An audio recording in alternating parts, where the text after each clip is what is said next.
Assalamualaikum warahmatullahi wabarakatuh. Kami dari kelompok 10. Perkenalkan, saya Findriyanti dengan stambuk F131222062. Perkenalkan, nama saya Alfir Ambado, stambuk F131222092. Kenalkan, nama saya Muhammad Ridhi Mubarak Yasin, stambuk F1312204. Kenalkan, nama saya Fatul Rizky, stambuk F1312288. Baik, kami akan mempresentasikan hasil diskusi kami dengan judul materi struktur suspensi. Struktur suspensi merupakan salah satu jenis struktur bangunan yang unik dan menarik. Pada presentasi ini, kami akan membahas berbagai aspek terkait struktur suspensi dari definisi hingga contoh penerapannya. Definisi dan konsep struktur suspensi. Definisi struktur suspensi adalah sistem struktural yang menggunakan kabel baja untuk menopang beban, biasanya untuk jembatan, gedung, atau atap. Kabel-kabel ini direntangkan antara dua titik penyangga utama dan berfungsi untuk menahan beban yang ditransfer dari dek atau struktur yang ditopang. Kemudian konsep utama struktur suspensi adalah memanfaatkan tegangan dalam kabel baja untuk mendistribusikan beban dari dek jembatan atau atap ditransfer ke kabel, yang kemudian mendistribusikan beban ke menara penyangga. Oke, baik. Saya akan menjelaskan jenis-jenis struktur suspensi. Pertama, jembatan gantung. Jenis yang paling umum, di mana dek jembatan digantung pada kabel utama yang direntangkan antara dua menara. Yang kedua, jembatan kabel tegang. Dek jembatan ditopang oleh kabel-kabel yang terpasang ke menara dan dek, menciptakan sistem yang lebih kaku. Yang ketiga, atap suspensi. Struktur ini digunakan untuk atap gedung atau bangunan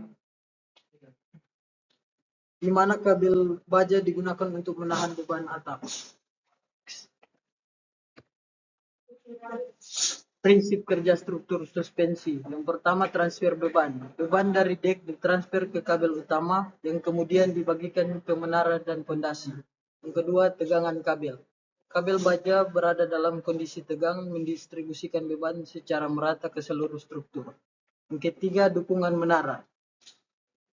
Menara berfungsi sebagai titik penyangga utama, menahan tegangan kabel dan mendistribusikan kabel beban ke fondasi.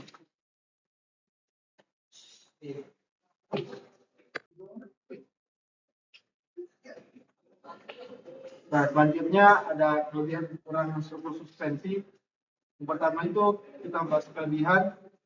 Jadi kelebihan pada struktur suspensi yaitu memungkinkan bentang yang panjang, cocok untuk melintasi sungai atau lebah yang lebar, struktur yang fleksibel dan ringan, mengurangi tekanan pada fondasi, memberikan pemandangan yang menakjubkan.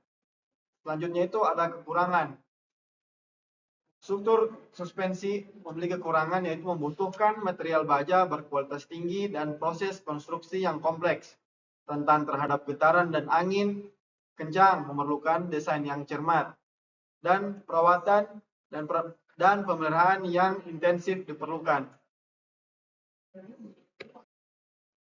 Jadi ada beberapa contoh penerapan struktur suspensi pada bangunan.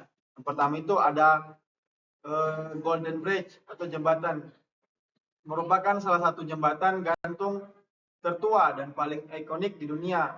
Yang kedua ada Sydney Harbour Bridge, jembatan lengkung yang megah, juga berfungsi sebagai landmark kota Sydney.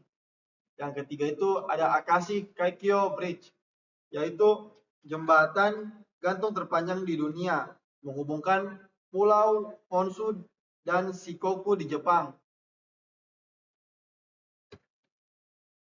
Adapun perawatan dan pemeliharaan struktur suspensi. Yang pertama, inspeksi berkala, yaitu melakukan inspeksi secara rutin untuk mendeteksi kerusakan atau kehausan pada kabel, menara, dan dek. Yang kedua yaitu perbaikan. Dengan melakukan perbaikan segera jika ditemukan kerusakan atau kehausan untuk mencegah kerusakan yang lebih serius. Dan yang terakhir yaitu penggantian.